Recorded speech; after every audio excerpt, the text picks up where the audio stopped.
tenter le premier essai.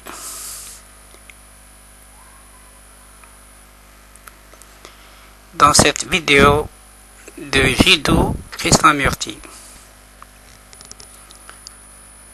La traduction des sous-titres. Avant de poursuivre le sujet de notre 4 derniers entretiens,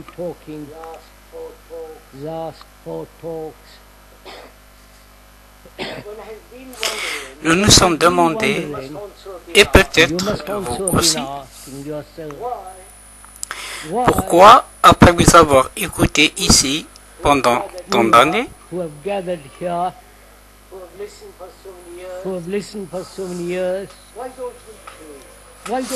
pourquoi ne changeons-nous pas? Quelle en est la cause profonde?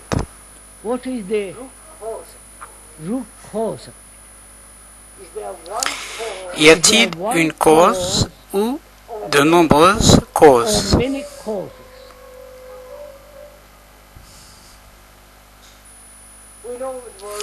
Nous savons ce que le monde est devenu extérieurement de plus en plus fragmenté, de plus en plus violent, de plus en plus insensé. Un groupe se battant contre un autre, où l'on ne parvient pas à partager entre tous l'énergie du monde.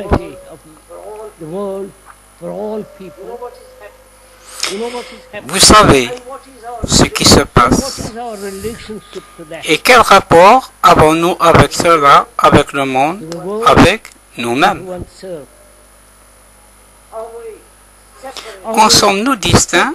Si c'est le cas, ce dont je doute,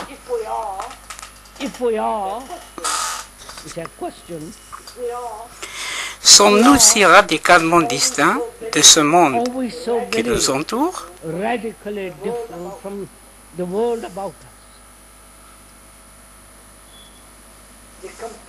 Les gourous qui se font concurrence, comme les religions, des idées contradictoires, opposées les unes aux autres, etc. Qu'allons-nous faire ensemble pour nous transformer?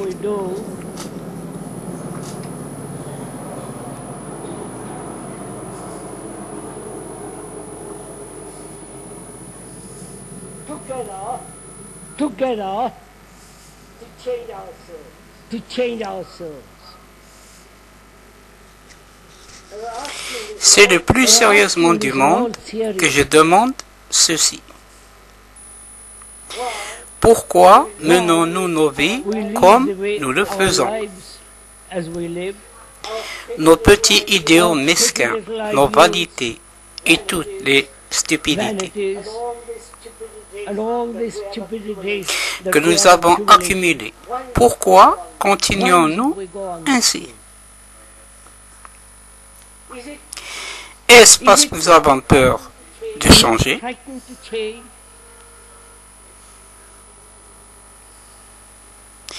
Est-ce parce que nous n'avons ni le désir ni l'intention,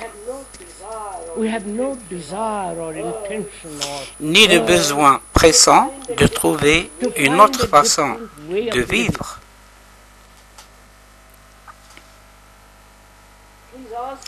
Posez-vous ces questions, je vous prie. C'est pour vous que je les pose, pas pour moi. Pourquoi? Quelle est l'essence même de cette détérioration de l'esprit humain?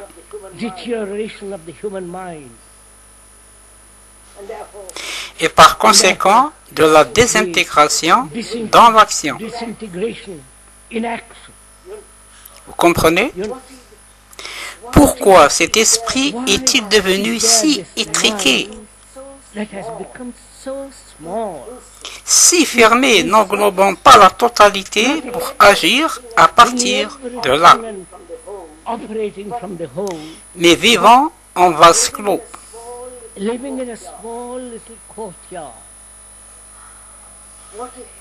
Quelle est la racine de tout ceci?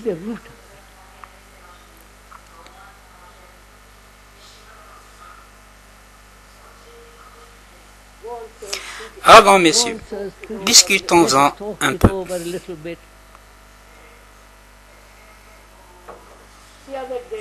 L'autre jour, vous demandez comment se fait-il que je vous écoute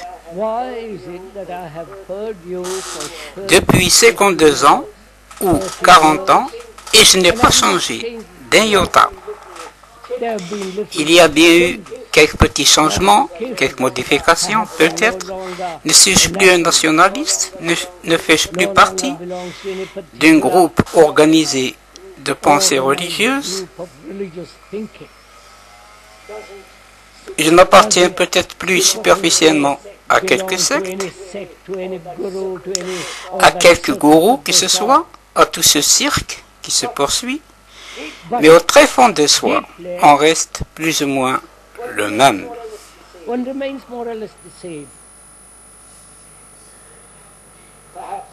Peut-être plus raffiné, l'égocentrisme est un peu moins actif.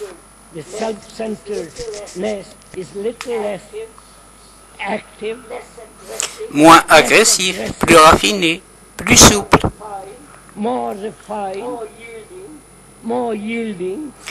Un peu plus attentionné, mais la racine subsiste.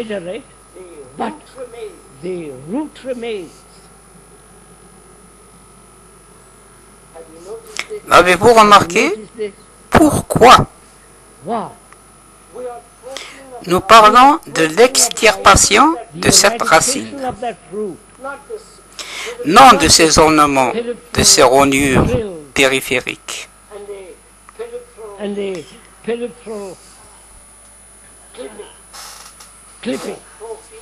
Nous parlons de la racine même,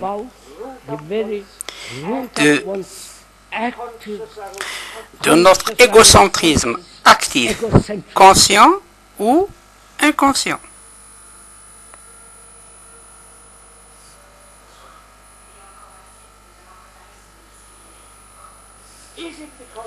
Est-ce parce qu'il nous faut du temps? Approfondissez-le, je vous prie. Le temps. Donnez-moi du temps. L'homme a beau exister depuis des millions et des millions d'années, cette racine n'a pas été déterrée et rejetée. Le temps n'a rien résolu. N'est-ce pas? Réfléchissez-y, je vous prie. L'évolution, qui est le mouvement du temps, n'a pu le résoudre. Nous avons de meilleures salles de bain, de meilleures communications, etc. Mais l'être humain est essentiellement identique à ce qu'il était il y a 1 million d'années. C'est tragique si l'on en prend conscience. Et pour peu que l'on soit sérieux, pas seulement ici, sous la tente, mais tout au long de sa vie quotidienne. Ne vous demandez-vous jamais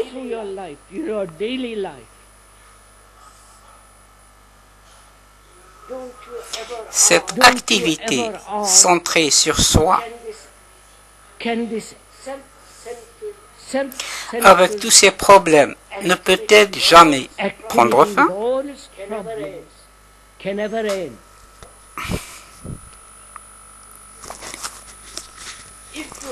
Si vous vous êtes demandé cela sérieusement, et si l'on se rend compte que le temps, la pensée,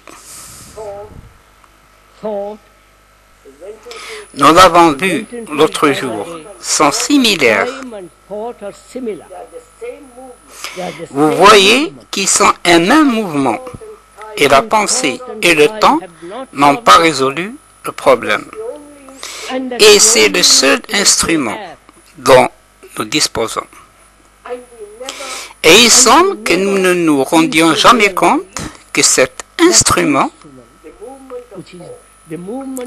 qui est le mouvement de la pensée, si limité soit-elle, ne peut résoudre les problèmes.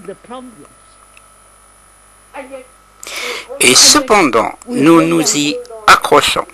Nous nous accrochons au vieil instrument. N'est-ce pas?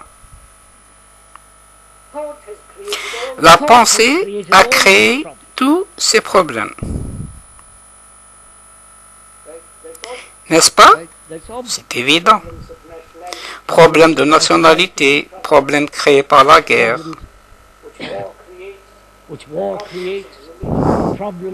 problèmes de religion. Tout cela est le mouvement de la pensée qui est limité. Et cette pensée même a créé ce centre. N'est-ce pas? Évidemment. Et pourtant, il semble que nous soyons incapables de trouver un nouvel instrument. N'est-ce pas? Nous ne trouvons pas de nouvel instrument. Mais étant incapables de lâcher le vieil instrument et nous y accrochant, nous espérons trouver de nouveau. Vous suivez? Il vous faut lâcher quelque chose pour découvrir le nouveau, n'est-ce pas? Si vous voyez qu'un sentier menant au sommet de la montagne ne vous conduit pas là-haut, vous examinez la situation. Vous ne restez pas sur ce sentier-là.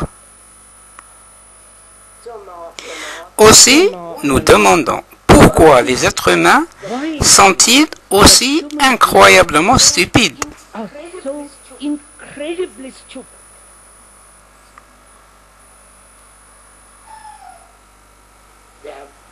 Ils ont des guerres, cette fragmentation des nationalités, des religions et tout le reste. Et pourtant, ils vivent dans ces malheureux conflits, disputes, querelles. Vous suivez? Alors, qu'est-ce qui amènera un être humain à lâcher le vieil instrument et à chercher le nouveau?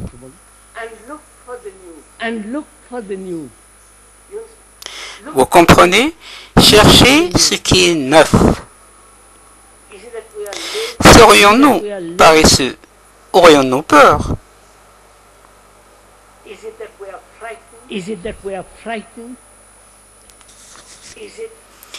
Disons-nous, si j'abandonne ceci, me garantez-vous cet autre? Vous comprenez? Cela signifie que l'on a vécu avec cette pensée limitée et l'on pense y avoir trouvé la sécurité et l'on a peur d'y renoncer.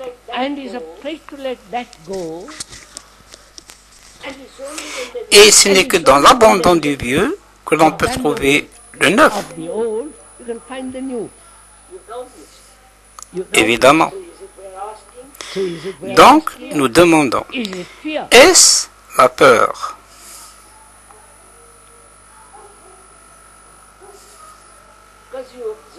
Car vous constatez dans le monde entier la multiplication du gourou qui vous garantissent la sécurité. Faites ceci, suivez ceci, pratiquez ceci et vous aurez quelque chose au bout du compte. C'est-à-dire une récompense. La promesse d'une récompense provoque une certaine fascination. Et l'espoir que vous trouverez dans cette sécurité. Mais si vous examinez la chose d'un peu plus près et n'êtes pas aussi crédule et n'avalez pas tout ce qu'un autre vous dit, vous découvrirez alors clairement que la récompense est la réaction à la punition. Vous voyez? is the reaction of punishment. Car nous sommes entraînés à l'idée de récompense-punition. To the idea of reward and punishment. N'est-ce pas? It's obvious. C'est évident. Aussi, pour échapper à la punition qui signifie douleur, chagrin, etc., nous cherchons une récompense, And hope espérant par là y trouver to find some kind une sorte de sécurité, une sorte de paix, un certain bonheur. happiness. Mais quand vous vous y penchez, vous ne trouvez pas cela.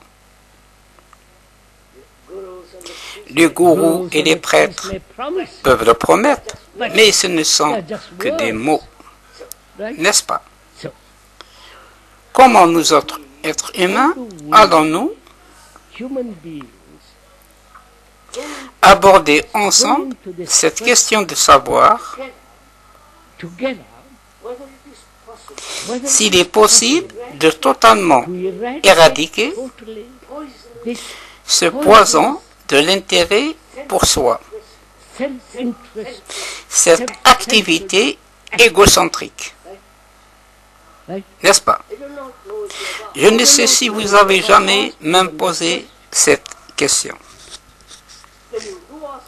Quand vous posez cette question, Already begun, vous avez déjà commencé à être un peu plus intelligent, naturally. naturellement. Alors ce matin, nous allons réfléchir à ce problème ensemble.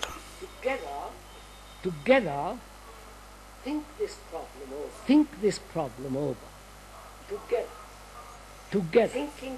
Réfléchir ensemble. Et non moi qui vous le What dis, I tell you and you accept, et vous qui l'acceptez ou le rejetez, mais but ensemble, together, nous découvrons si ce mouvement de l'ego, du soi, peut jamais finir.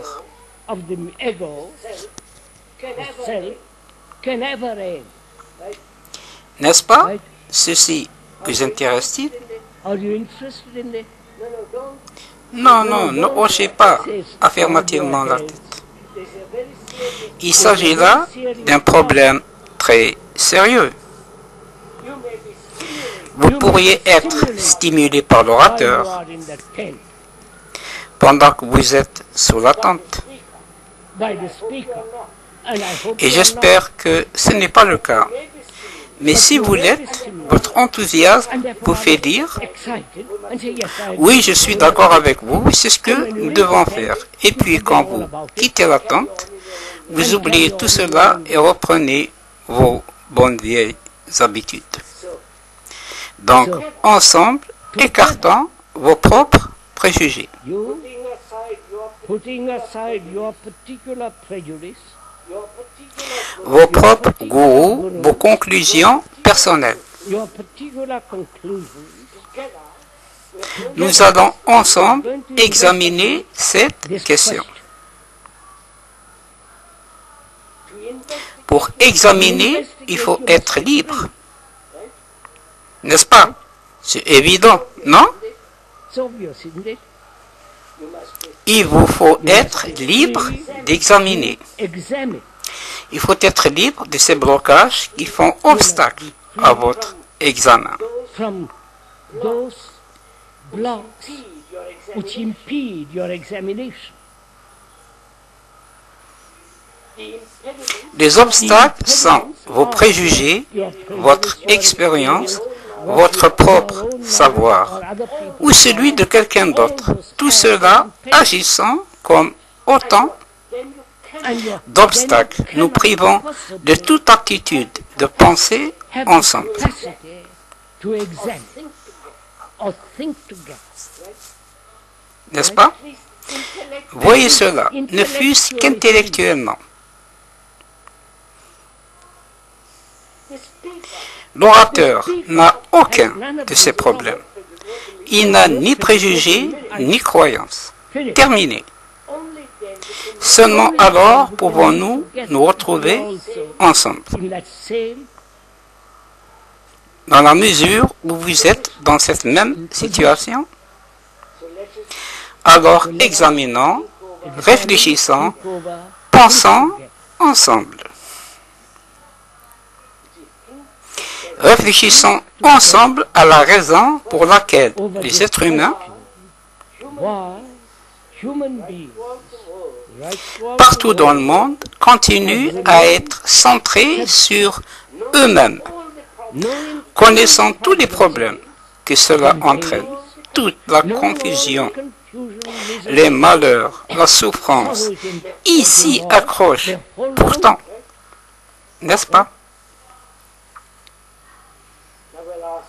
Alors, nous demandons, est-ce le désir?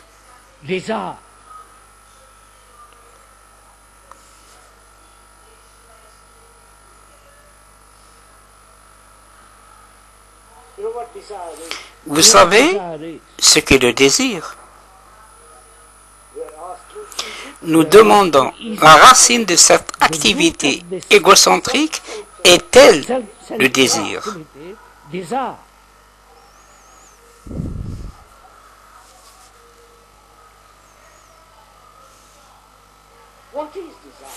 Qu'est-ce que le désir? Nous désirons tous tant de choses. Désir d'illumination,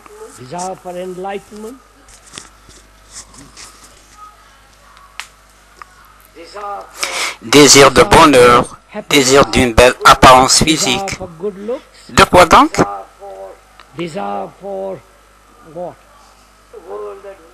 Des mondes paisibles, désir de s'accomplir et d'éviter la frustration.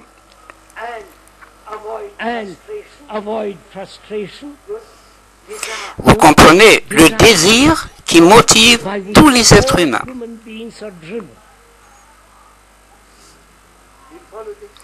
Suivez-vous?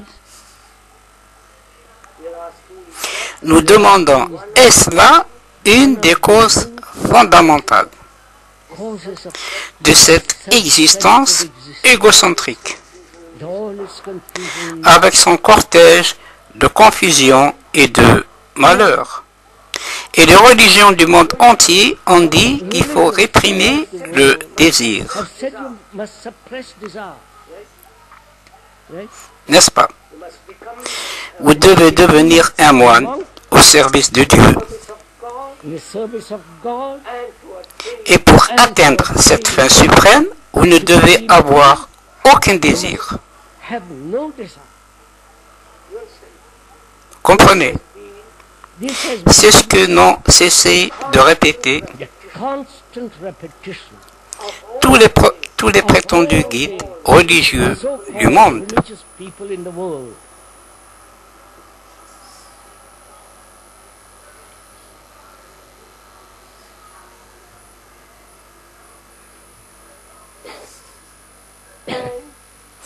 Et sans comprendre la structure et la nature du désir,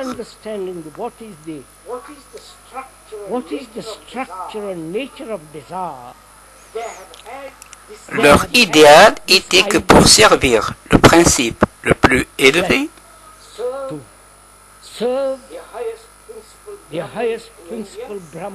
le Brahman en Inde, Dieu ou le Christ dans le monde chrétien, ou toute autre ineptie religieuse sectaire, il faut réprimer, maîtriser, dominer le désir. N'est-ce pas? Et maintenant, nous allons ensemble aborder le désir.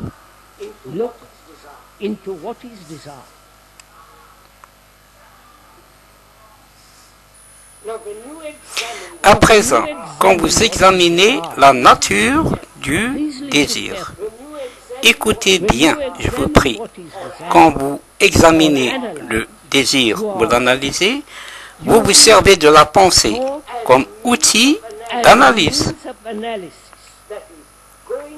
C'est-à-dire en allant dans le passé. Vous suivez? Et vous vous servez donc du vieil instrument.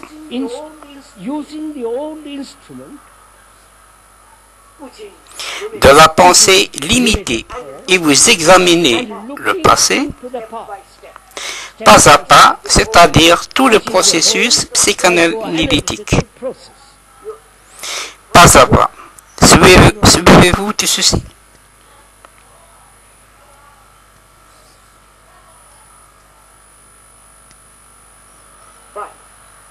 Mais pour examiner le désir, il faut en voir la réalité présente sans le rétrograder.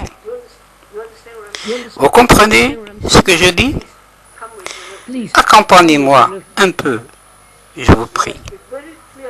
Il vous faut être très clair sur ce point. Le processus introspectif de l'examen psychanalytique de soi consiste à revenir en arrière, espérant ainsi découvrir la cause. N'est-ce pas? Pour ce faire, vous vous servez de la pensée. N'est-ce pas? Et la pensée est limitée. C'est le vieil instrument.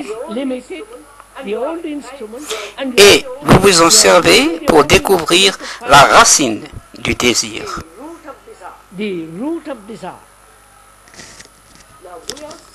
Or, nous disons tout autre chose. Prêtez-y un peu d'attention. Je vous prie. Nous disons que l'analyse qu'elle procède de soi ou d'un professionnel ne mène nulle part, sauf si l'on est légèrement névrosé, auquel cas elle pourrait avoir un sens. Peut-être sommes-nous tous névrosés. Nous disons observer la nature du désir.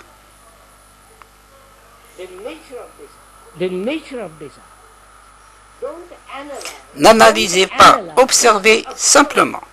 Vous comprenez la différence?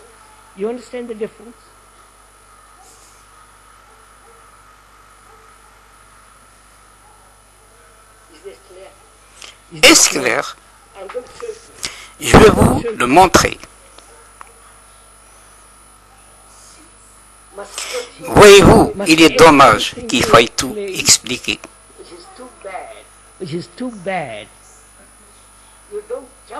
Vous ne réagissez pas spontanément pour dire « oui, je l'ai saisi ».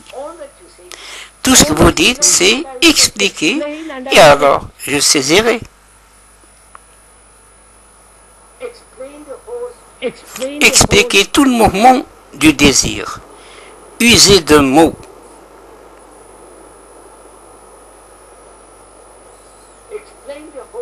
Explain the whole.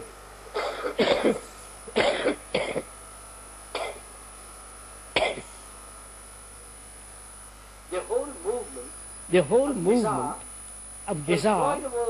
Employ the words. Adéquat, découvrez la chose avec précision et je la saisirai.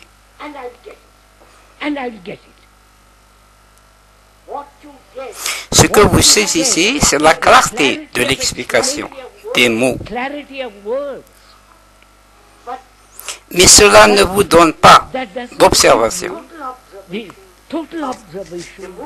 totale du mouvement du désir. Vous avez compris? Pouvez-vous donc cesser d'analyser et simplement observer? Avez-vous compris? L'avez-vous saisi? Nous rencontrons-nous?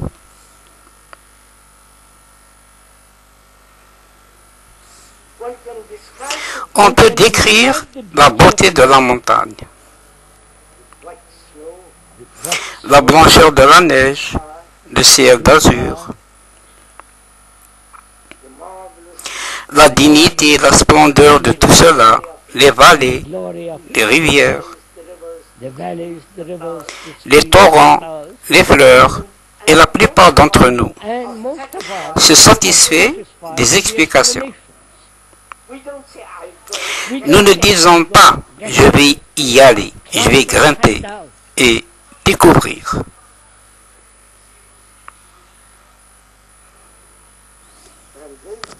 Nous allons examiner très soigneusement cette question du désir.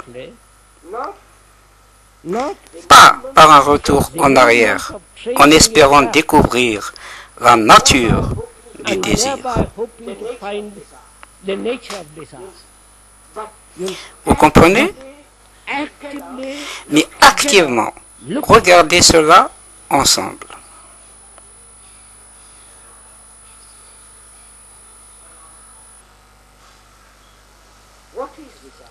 Qu'est-ce que le désir? Regardez-le vous-même.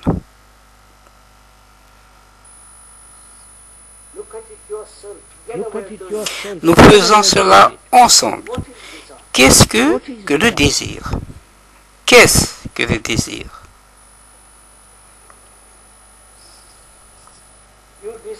Vous désirez une robe que vous avez vue dans la vitrine. Et il y a la réaction.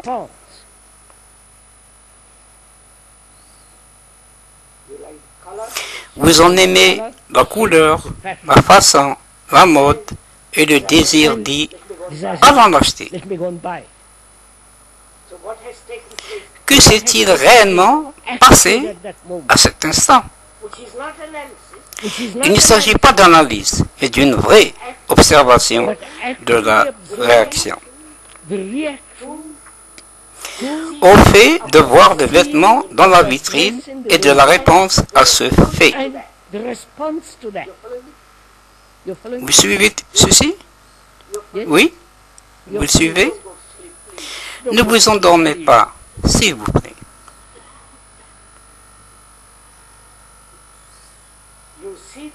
Vous voyez le vêtement, vous en aimez la couleur, la façon.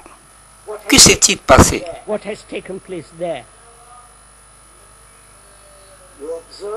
Vous observez, il y a la sensation. N'est-ce pas? Il y a le contact, vous le touchez, puis apparaît le désir à travers l'image que la pensée a bâtie de vous en train de revêtir cette robe. N'est-ce pas? Comprenez-vous ceci? Vision, sensation, contact. Puis la pensée, vous imaginant portant le vêtement, et enfin le désir.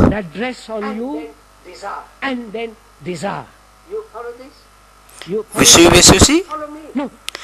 Vous ne me suivez pas. Voyez-en le fait.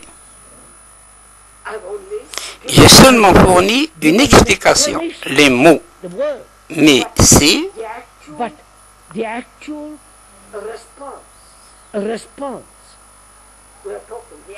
en fait de la réaction que nous parlons. Vision, contact, sensation. La pensée imaginant le vêtement sur vous et le désir est né. Vous comprenez? Avez-vous saisi? Non, non, il s'agit de la vôtre, pas de la mienne. Un auditeur, je ne saisis pas. Attendez, suivez attentivement. Dès l'instant où la pensée crée l'image, le désir naît de cette image. N'est-ce pas? Vous comprenez? Comprenez-le, je vous prie. Oh, je suis fatigué. Je suis là des explications.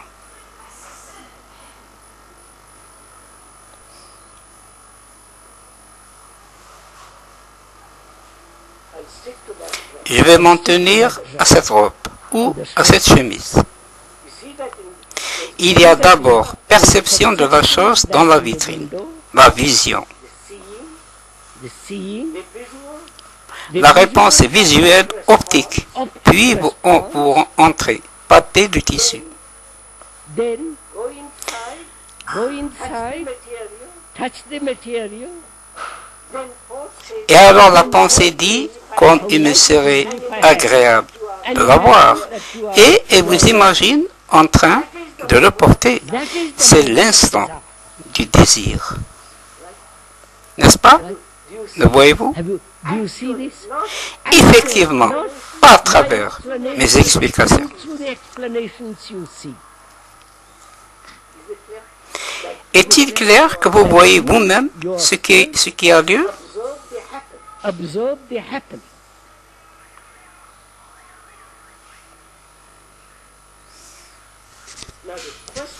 Dès lors se pose la question. Soyez attentifs, je vous prie. Pourquoi la pensée crée-t-elle l'image de vous possédant cette chemise, ce vêtement? Et la poursuit-elle? Observez cela. Réfléchissez-y. Examinez-le. Faites travailler vos cerveaux.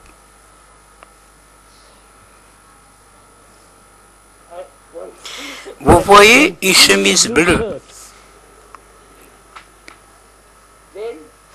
La voyant, vous allez la toucher. You see it? Go and touch it. On palpe le tissu. Puis intervient la pensée qui dit, comme elle est jolie. On en vient à la question suivante.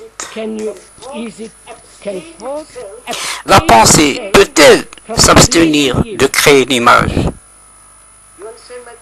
Comprenez-vous ma question?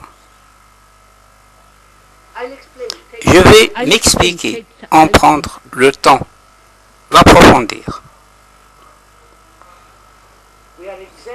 Nous examinons tout le mouvement du désir, car nous nous demandons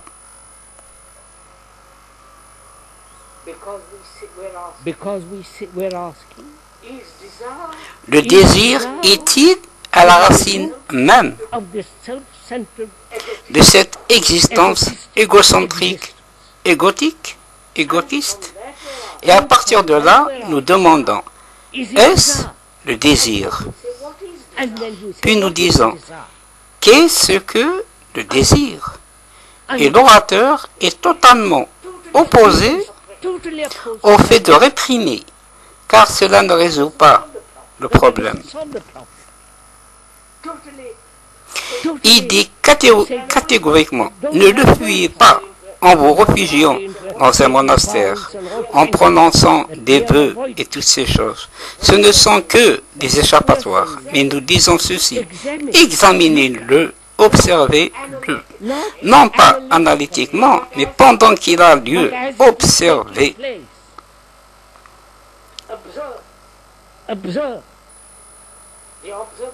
L'observation montre la réaction optique à la robe, à la chemise bleue.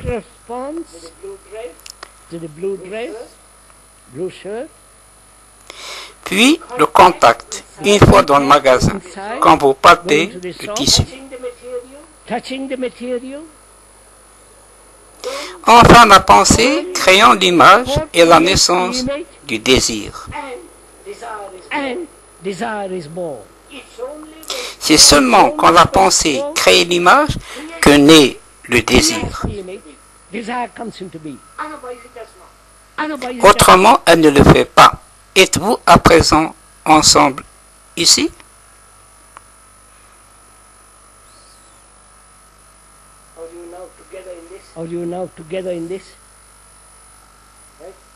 N'est-ce pas?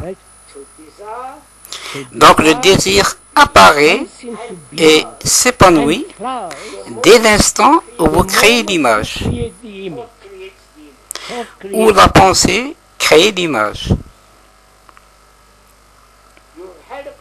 Vous avez eu une expérience agréable, sexuelle ou autre. Et elle a créé une image que vous poursuivez.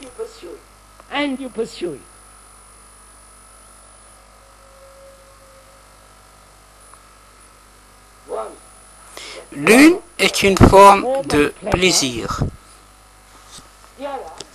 L'autre est le mouvement des désirs contradictoires. N'est-ce pas? Vous désirez ce vêtement, vous désirez une grande réussite, etc., etc. Pouvez-vous dès lors observer ce fait qu'à l'instant où la pensée crée l'image, le désir naît.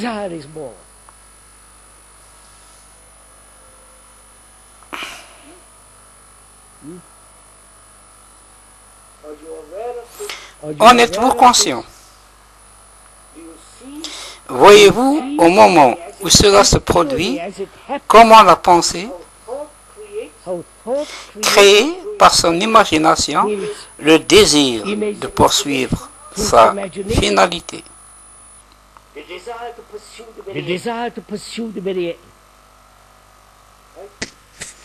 N'est-ce pas? Êtes-vous en train d'observer effectivement ce fait en étant assis ici? Évidemment, c'est très simple, n'est-ce pas? La question suivante se pose alors. La pensée peut-elle ne pas créer l'image? C'est tout le problème. Vous comprenez? Est-ce que je rends la chose par trop difficile? Question intervenante. Pourrait-il qu'un nouvel instrument soit l'observation? Un instant, monsieur. Laissez-moi terminer. Puis-je finir ce que je suis en train de dire?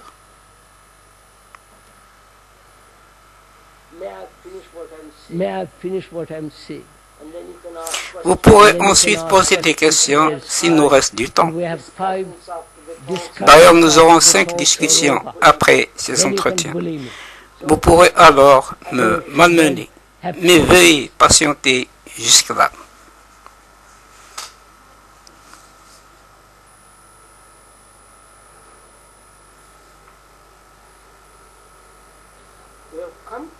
Nous en sommes arrivés au point où vous observez vous-même le jaillissement du désir. N'est-ce pas? Perception, vision, contact, sensation. Jusque-là, il n'y a pas de désir. Ce n'est que la réaction. Vous suivez?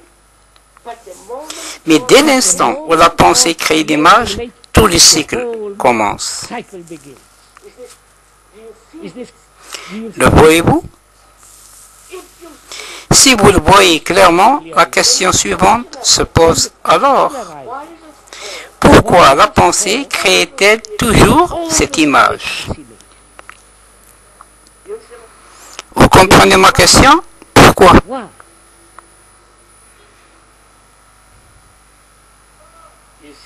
Vous voyez une chemise rouge, bleue, peu importe. Aussitôt vous l'aimez ou ne l'aimez pas, ce qui indique que la pensée a déjà vécu des expériences, des préférences, etc. Alors, pouvez-vous observer la chemise bleue, le vêtement dans la vitrine et reconnaître la nature de la pensée?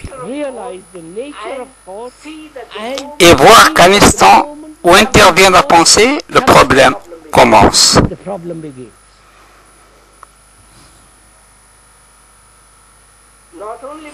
Cela ne concerne pas simplement la chemise bleue ou le vêtement, mais aussi vos expériences sexuelles, les images, la réflexion, ou encore l'image que vous avez d'un poste, d'un statut social, d'une fonction. Suivez-vous? Le désir est donc cela.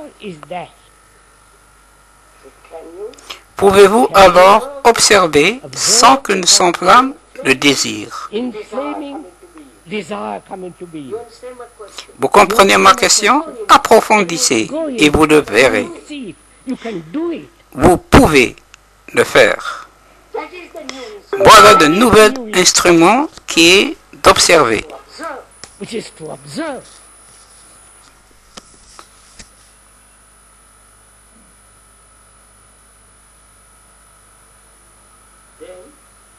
Then Ensuite, le désir de sécurité, c'est pareil. Sécurité. does desire for security or the same thing. Sous forme d'une grande maison ou d'une petite maison, d'un compte en banque qui pourrait être nécessaire, et aussi sécurité créée par le désir à propos de soi, Desire has created l'image qu'on a de soi et la réalisation the image that you have about yourself, de cette image dans l'action, ce qui comporte des frustrations de toutes sortes. in that is involved Et malgré les frustrations, malgré les conflits, le malheur, and in spite of the frustration, le désir persiste, car la pensée crée sans cesse l'image. Quand prévaut la sensation, is always creating the image where there is sensation involved. n'est-ce pas? Je me demande si vous le voyez.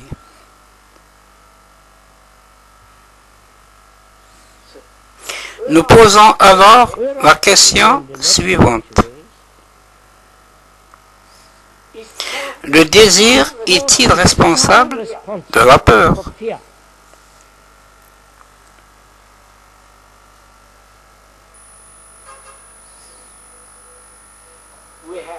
Nous avons cherché la sécurité par le désir et son accomplissement.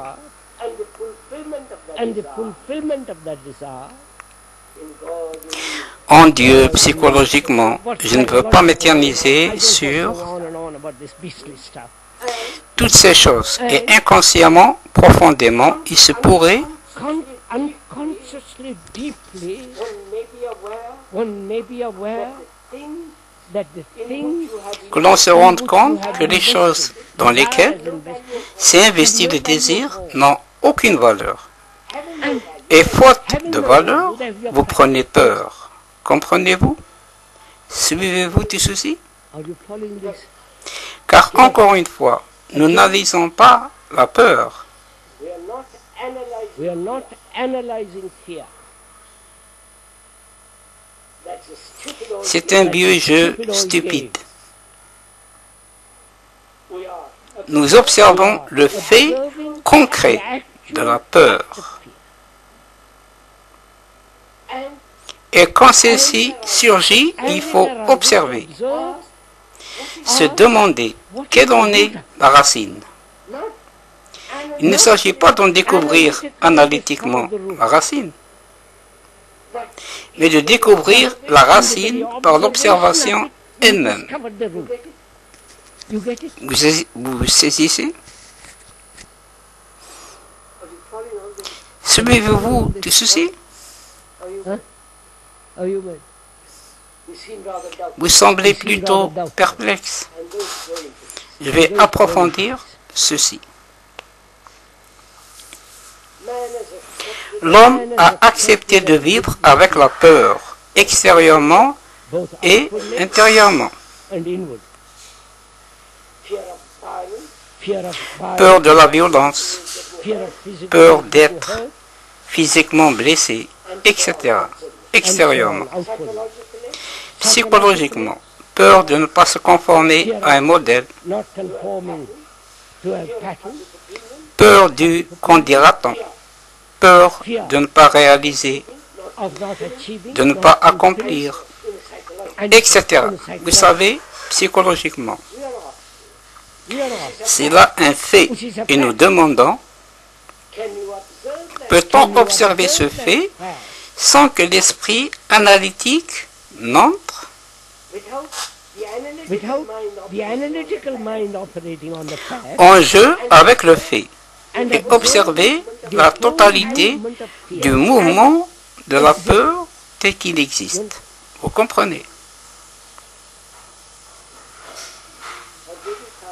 Êtes-vous fatigué? Encore 10 minutes. Tâchez de les supporter.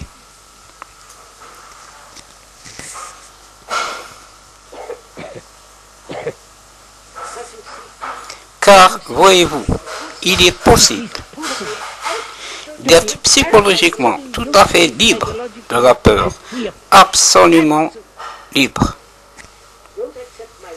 Ne me prenez pas au mot. Il s'agit de votre vie, pas de la mienne. Il vous faut découvrir ceci.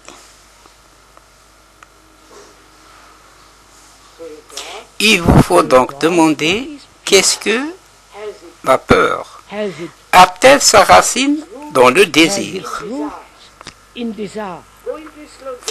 Examinez cela lentement. Ne dites pas non. Approfondissez-le. Le désir étant ce que nous avons dit. La pensée créant l'image, puis poursuivant cette image qu'elle pourra ou non réaliser.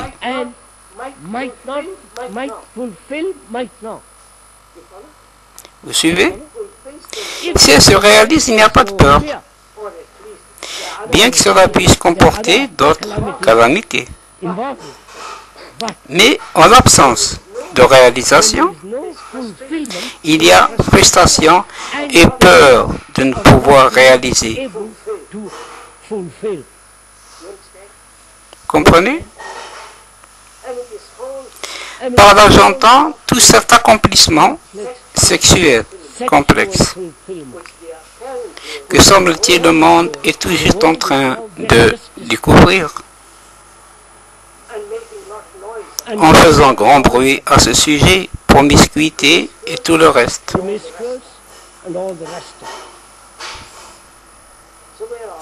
Ainsi, nous demandons, la peur est-elle le produit du désir?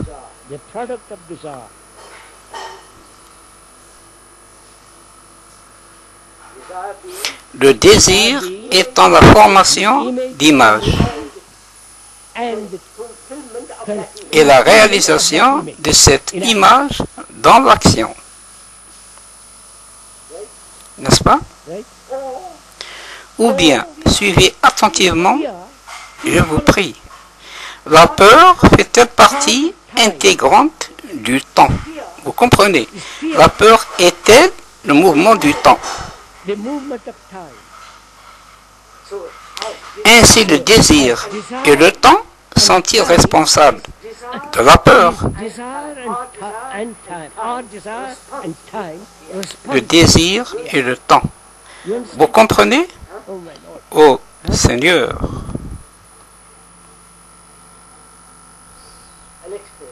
Je vais m'expliquer. Allons lentement.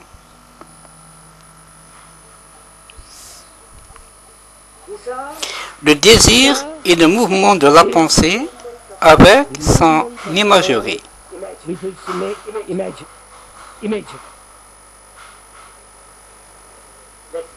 C'est le mouvement de la pensée créant l'image.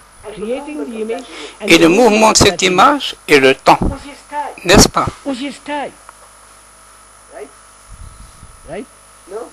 Non?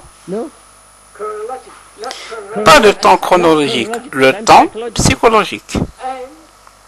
Et nous demandons, le temps est-il aussi responsable de la peur? Le temps du désir. Ah, cela me vient. Oui, c'est. Le temps que crée le désir est la pensée ayant créé le désir. Et la pensée étant aussi le temps, et la pensée étant aussi le temps, pensée et désir sont donc responsables de la peur. Vous le voyez? J'ai peur de ce que vous pourriez me faire. J'ai peur que vous ne me blessiez psychologiquement.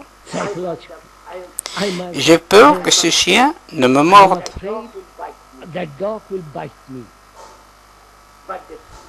Mais à l'instant de la morsure, le temps a cessé. Vous comprenez? Il n'y a que les chiens pourraient me mordre. bite me. J'ai créé l'image, la pensée a créé l'image de ces chiens qui mordent dans le futur.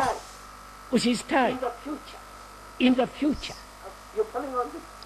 Suivez-vous tout ceci? Donc le désir a son futur et le temps est naturellement le futur. Le passé, le présent et le futur.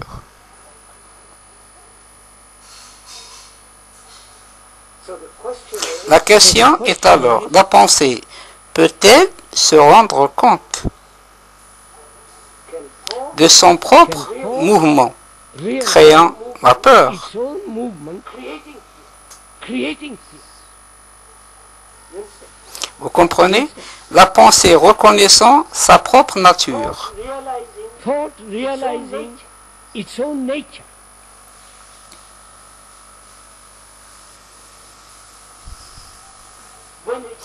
Quand elle se rend compte de sa propre nature,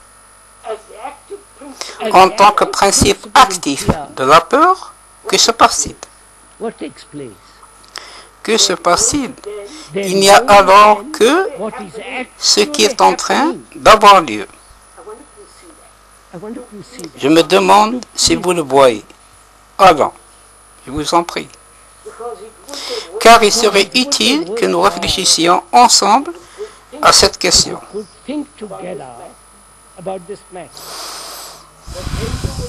That then you Vous would quitterez leave the tent alors la tente en ayant having understood compris le mouvement de la peur et pris conscience de la nature, and realizing the nature du désir et de la pensée limitée qui crée le temps, c'est-à-dire la peur. creating time, which is fear.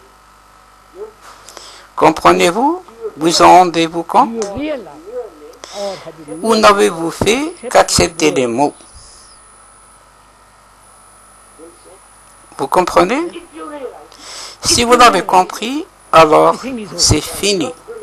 Il n'y a plus ni gourou, ni Dieu, toute cette obscurité.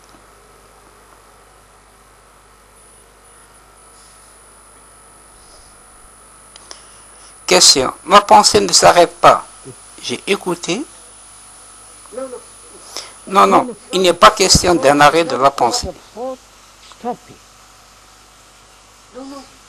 Ne dites pas, non, ne dites pas la pensée. Discuterons de cela plus tard quand nous parlerons de la méditation, si cela vous intéresse. Mais là n'est pas la question. Je dis ceci, la pensée reconnaît-elle d'elle-même ce qu'elle fait?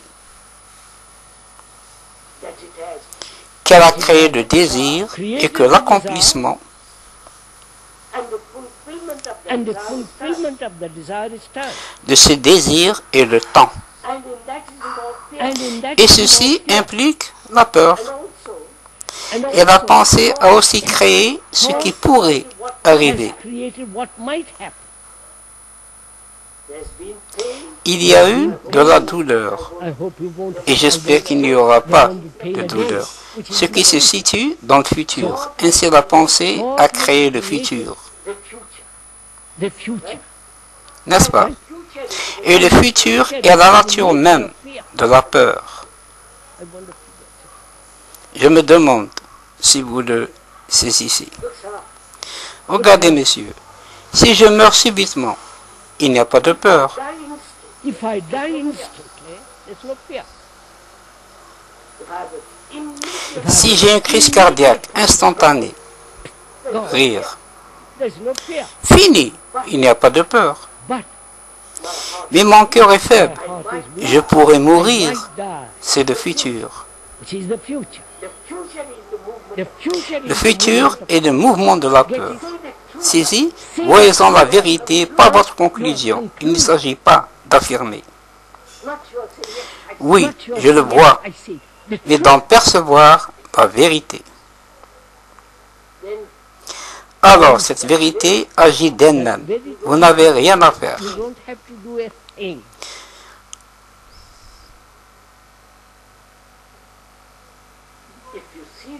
Si vous voyez cette vérité étant un fait, And that truth being a fact, La pensée dit alors, très bien, j'en ai fini. La pensée ne peut agir sur un fait. Elle peut agir sur une chose qui n'est pas un fait. Alors, après avoir écouté ce verbiage, rire, to this verbiage,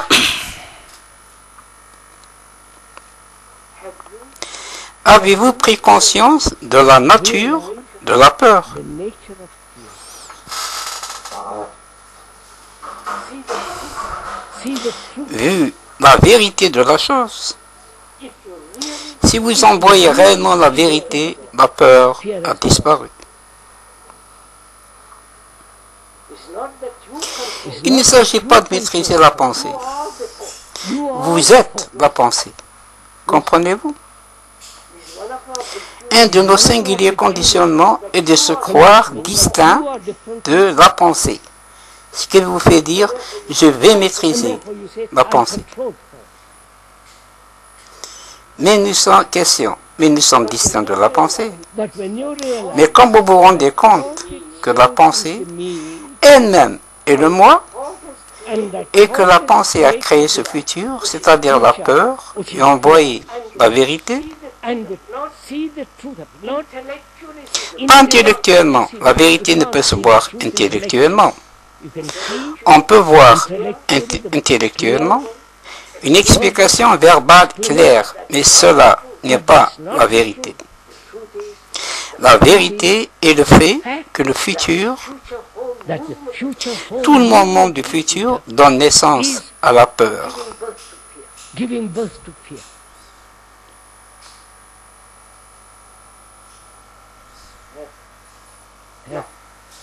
Vous avez écouté tout cela, peut-être de différentes façons, ainsi que d'autres explications à diverses occasions. Et vous voilà à nouveau réunis ici. Et ce matin, vous avez écouté une explication très claire qui n'est pas une analyse. Alors, êtes-vous délivré de la peur? C'est le test. Si vous continuez comme par le passé et dites « j'ai peur de », vous savez, et toutes ces choses, c'est que vous n'avez pas vraiment écouté.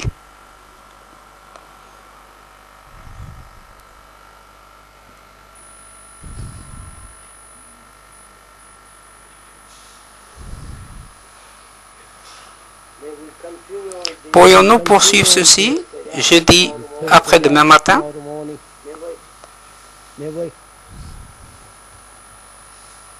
Le pouvons-nous?